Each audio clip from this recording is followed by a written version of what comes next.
Good morning and welcome back to Community Couch Time, a daily talk show where we talk about things that are important, things that are happening in our community, in our state, in this country, and internationally. Oftentimes, the topics that we discuss are ones that others aren't talking about. And the question is, why aren't we? And so now a word from Ms. Wallace. Good morning, great minds and good people. I'm Miss Tiffany Wallace, and thank you for having me for Community Couch Time. Now, let's start the discourse. Good morning and welcome back to Community Couch Time. How are you, Ms. Wallace?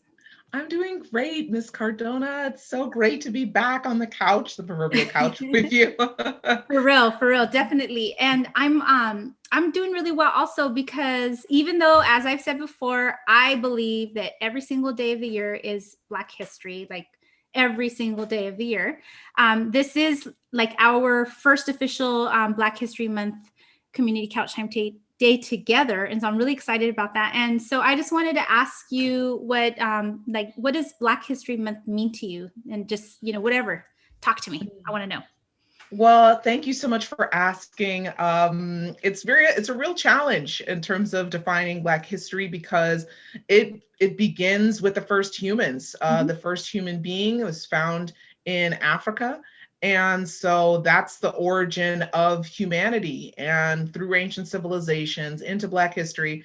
And just like echoing what you said, Ms. Cardona, Black history is made every day. Right. We create the history, the choices that we make, and the relationships that we have, and the justice that we fight for and strive for, and the healing that we do of our communities. So it means so much to me. And one of the things that's really important to me is Black joy. Which is through all the adversity that we face and tribulations, that we prioritize our joy and our healing and the medicine that it is for our lives and the triumphs that we've had. So I love that. It's so important, right? To be happy is something that every human being should just have, right? Like we should all be happy. We should all have the not just to be happy, but all the tools necessary to be happy.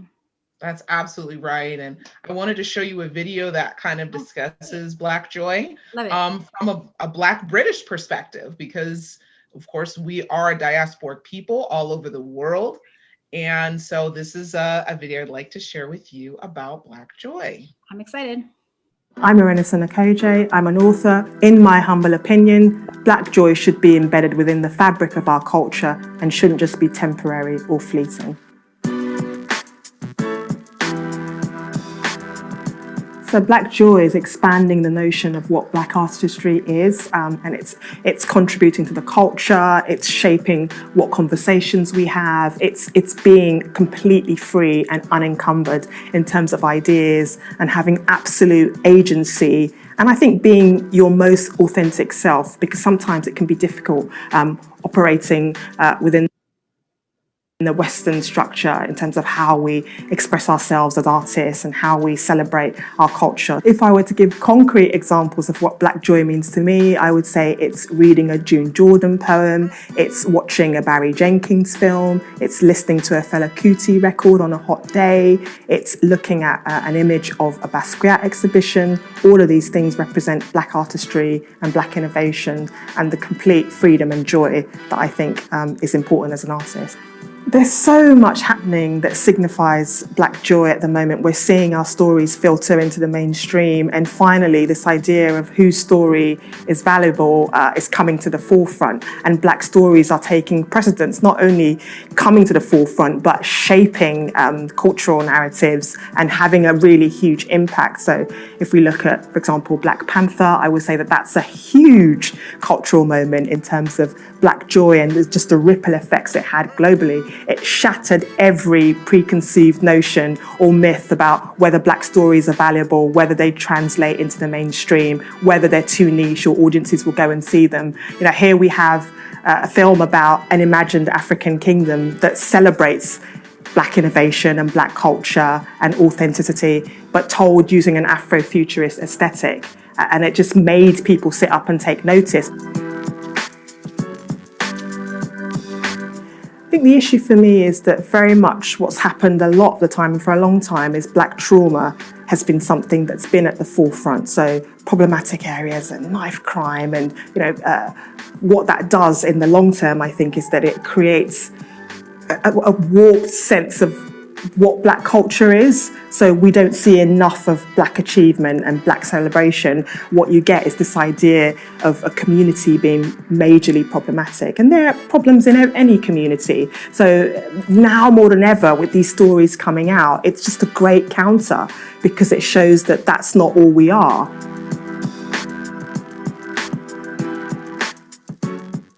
I think our cultural gatekeepers need to be more open-minded, need to feed themselves more and read more and listen more and create spaces to talk to people from those communities and from the Black community in particular. And I think that will shape and change things. So it's just about being more open, being more empathetic, listening and thinking about not just seeing yourself reflected, but other audiences. So if you're somebody in a position of power, say for example, you're a commissioning editor or a producer, look around you, who's at the table? What do they look like? If they all just look like you, then that's an issue.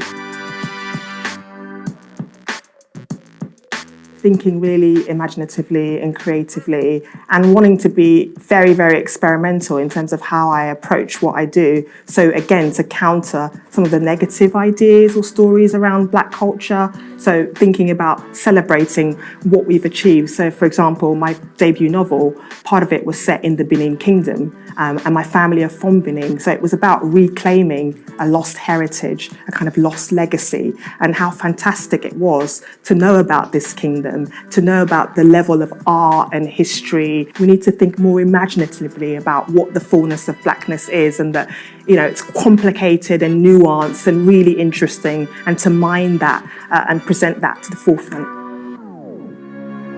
So what does Black joy mean to you, Ms. Wallace?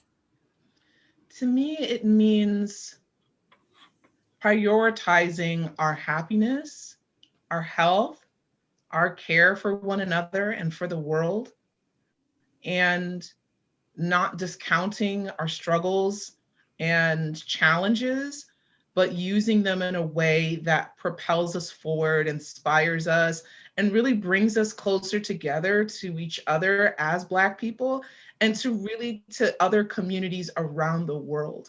I guess I feel like it's like a series of hugs, I don't know, in a physical way. Love that. Like we hug ourselves and like we hug the world, we hug the earth, we hug our plants and animals and our minds and ourselves. So Black joy is celebrating ourselves and learning from the lessons of the past. Beautiful. And so that brings us to our Community Couch Time Daily Journal question. And the question is, what is it that brings you joy? And how does that joy then impact your life? Share with us. We want to know. Thank you for being with us. In la catch. My catch.